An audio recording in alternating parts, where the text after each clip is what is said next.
ब्राह्मणो अस्य मुखम आसीत् बाहुराजन्य कर्तः कुरु तदस्य यद्वेश्य पदभ्याम शूद्रो अजायत। वैदिक वाङ्मय से नितांत अनभिज्ञ और वैदिक सिद्धांतों पर कुठाराघात करने वाले लोगों का यह मत है कि इस वेद के मंत्र का अर्थ यह है कि जो ब्राह्मण है वह ईश्वर के मुख से उत्पन्न हुआ है और क्षत्रिय ईश्वर की भुजाओं से उत्पन्न हुआ है और वैश्य ईश्वर के उदर से उत्पन्न हुआ है और शूद्र ईश्वर के पैरों से उत्पन्न हुआ है। अर्थात जो इनकी उत्पत्ति है वह भिन्न भिन्न स्थानों से है, इसलिए इन सब में भिन्नताएं हैं। यह अलग अलग जातियां हैं और ये कभी भी एक दूसरे का स्थान नहीं ले सकते हैं। और इस प्रकार वैदिक जो सिद्धांत है उस पर जातिवाद का मानव और मानव में भेद करने का आक्षेप लगता है। परंतु जब हम उनकी इस मान्यता को सत्य के ठीक ठीक अर्थ के प्रकाश में देखते हैं तब हम ये जानते हैं कि उनकी इस मान्यता में बहुत सी त्रुटियां हैं, क्योंकि हम पहले जान आए हैं कि जो ईश्वर का यथार्थ स्वरूप है वह यजुर्वेद के 40वें अध्याय के 8वें मंत्र में बताया गया है कि ईश्वर सप्रेगा चुक्रम अकायम अवर्णम स्नाविरम शुद्धम पापविद्धम कबीर मनसी परिभू स्वयं भूरिया तथ्यतो अर्थान्न ददाक्षा सुतिभ्ये समाप्ति। अर्थात ईश्वर अकायम है, काया रहित है और यहाँ पर ईश्वर की काया को बताया जा रहा है, उसके शरीर के अंगों को बताया जा रहा है और यह कहा जा रहा है कि उनके शरीर के इन अंगों से मनुष्यों की उत्पत्ति हुई है। लेकिन इन अंगों में कहीं भी उत्पत्ति के चिन्ह नजर नहीं आते हैं, क्योंकि मुख से किसी की उत्पत्ति नहीं होती है। भुजाएं उत्पत्ति का स्थान नहीं है, पैर भी उत्पत्ति का स्थान नहीं है और उदर भी उत्पत्ति का यथेष्ट स्थान नहीं है। तो फिर हम देखते हैं कि इस मान्यता में त्रुटि है। तो फिर यथार्थ मान्यता क्या है? तो हम आज इस विषय पर विचार करते हैं। जब हम वैदिक मान्यता पर विचार करते हैं तो हम पाते हैं कि वेद महान ज्ञान की पुस्तक होने के साथ साथ में एक महान भाषा, व्याकरण, अलंकार और काव्यात्मक शैली में काव्य को भी बताने वाली पुस्तक है।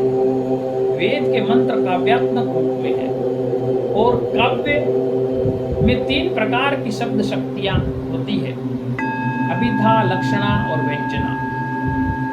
तो इस प्रस्तुत मंत्र में लक्षणा शब्द शक्ति का प्रयोग हुआ है। लक्षणा शब्द शक्ति का अर्थ यह है कि किसी वस्तु में हम किसी दूसरी वस्तु के लक्षणों का उदाहरण दे करके समझाते हैं। जैसे हम कहते हैं कि यह व्यक्ति तो निरा गाय है, तो इसका अर्थ यह नहीं है कि वह व्यक्ति सचमुच में गाय है। इसका अर्थ यह है कि वह गाय के जैसे सीधा है, सरल है। तो इसको लक्षणा शब्द शक्ति कहते हैं। तो जब हम इस मंत्र पर विचार करते हैं तो मंत्र में कहा गया है कि ब्राह्मण मुख है, मुख्य है। मुख का अर्थ होता है मुखिया या मुख्य। हमारी जो 5 ज्ञानेंद्रियां हैं उन 5 ज्ञानेंद्रियों में मुख मुख्य है, क्योंकि जो हम आंख से देखते हैं वह आंख देखती तो है लेकिन वो बता नहीं सकती है कि वो क्या देख रही है। कान सुनते तो हैं लेकिन वह अभिव्यक्त नहीं कर सकते हैं कि उन्होंने क्या सुना। त्वचा स्पर्श का अनुभव तो करती है, लेकिन वह स्पर्श किस प्रकार का था यह त्वचा नहीं बता सकती, परंतु मुख, आंख, कान, त्वचा सबके विषय में बता सकता है। इसलिए मुख मुख्य है। उसी प्रकार ब्राह्मण भी, ये जो मंत्र है ये समाज की व्यवस्था को बता रहा है।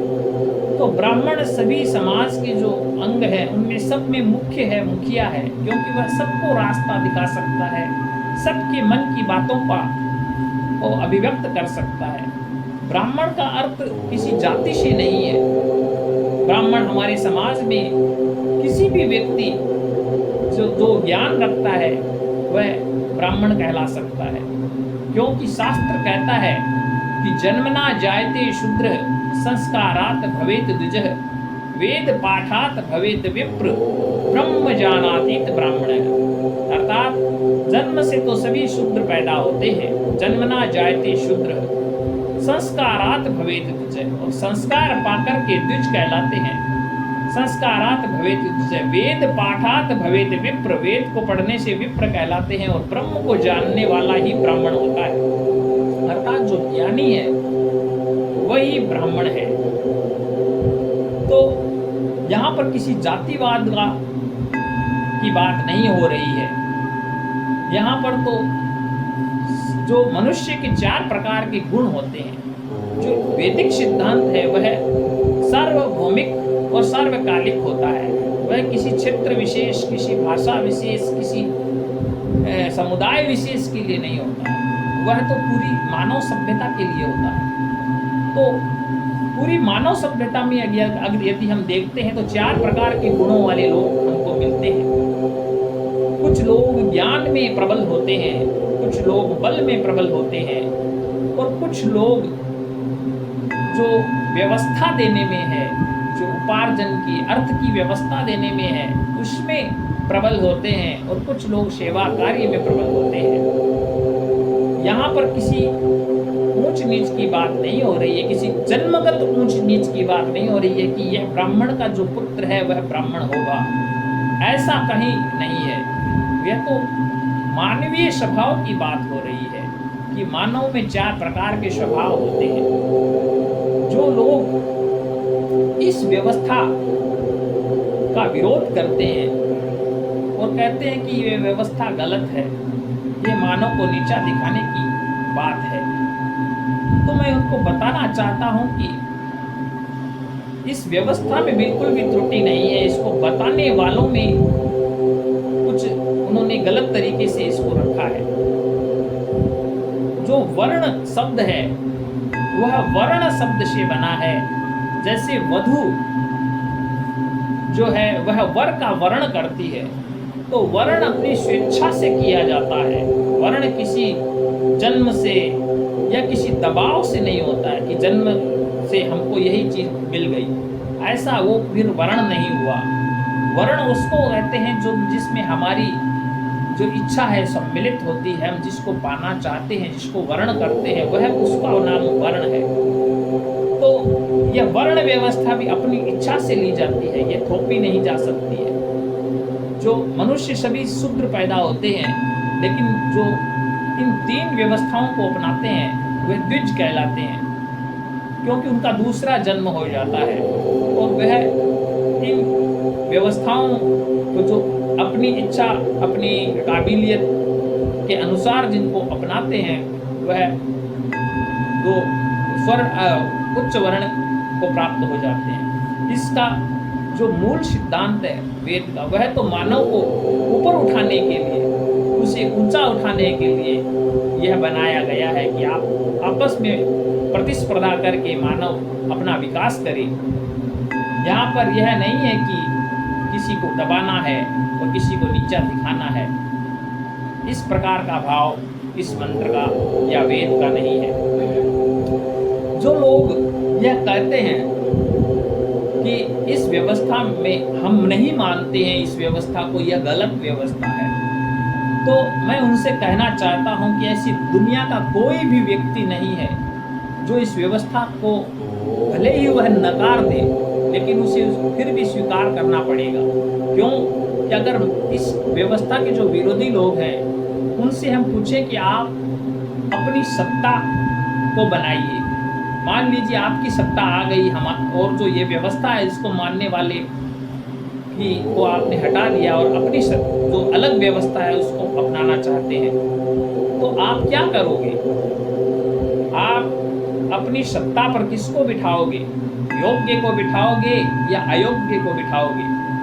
अगर सत्ता पर योग्य को बिठाओगे तब तो यह वर्ण व्यवस्था स्वीकार हो जाएगी, क्योंकि जो योग्य है उसको आगे ले जाना और उसको सत्ता पर बिठाना ही